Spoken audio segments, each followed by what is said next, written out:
So at IAM, we run an interactive anti-bullying campaign all year round to encourage teens to be the one who takes the ultimate stand to bullying using the hashtag #BeTheOneWho on social media to promote awareness and community support. So we want to talk about your anti-bullying book that you wrote. What inspired you to write Bully in the Mirror?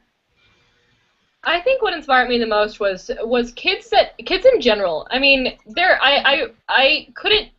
I mean, I had friends who were at the verge of suicide, and I have had to be the one that had to stay on the phone with them till 3 in the morning or 4 in the morning, talking to them and making sure that they were okay. So I think definitely what inspired me was just that feeling of waking up and then knowing that a person that you knew just wasn't there anymore. Just the thought that, oh, this person committed suicide. This person literally killed themselves because they wanted to escape the pain and the hate that they get tossed to every single day. So I think that just that thought of knowing that somebody could literally just be gone from 1 minute to the next inspired me the most, and just the thought of people having to go through that, families having to go through that, friends having to go through that. And I don't think it's right for anybody to have to be able to go through that, knowing that somebody that they love and care about killed themselves because they couldn't handle the pain. So that definitely inspired me because I wanted to help. I wanted to be part of the positive change and the positive role of the ocean against this. So definitely, I wanted to definitely help kids in general and people in general. Was there anything that surprised you when you were researching the impacts of bullying while writing Bully in the Mirror?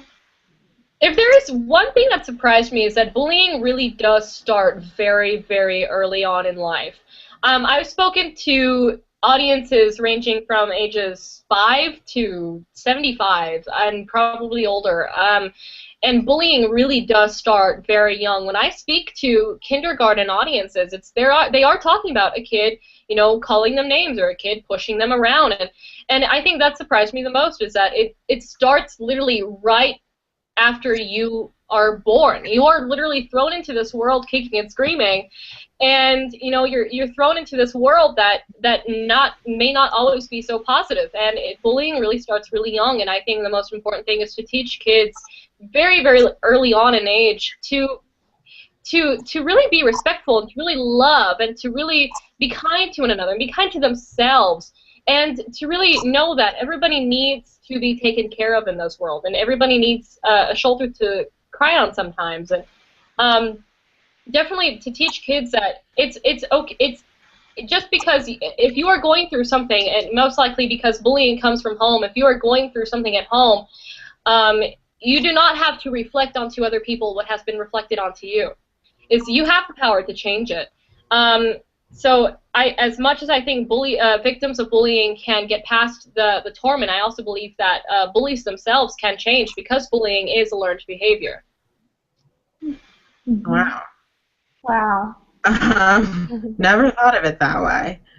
So what advice do you have for teens who are bullied in terms of standing up for themselves or building self-esteem or, having someone to go talk to? Like, what do you suggest that they do if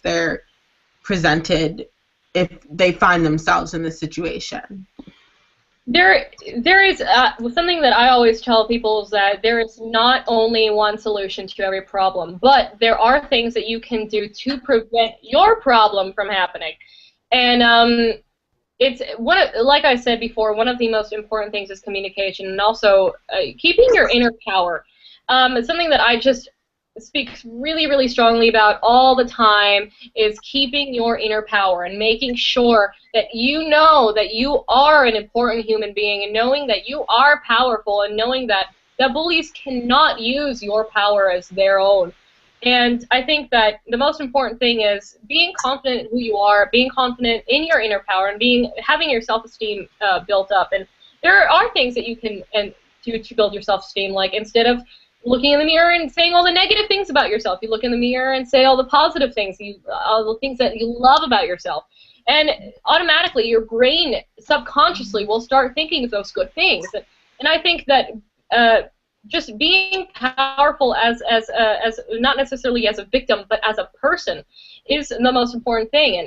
And being and knowing that you are not alone, that there are people willing to help, that, and also not being afraid to go to help, because I know that sometimes kids might feel that the bullies might go after them if they tattletale, but that's not the case.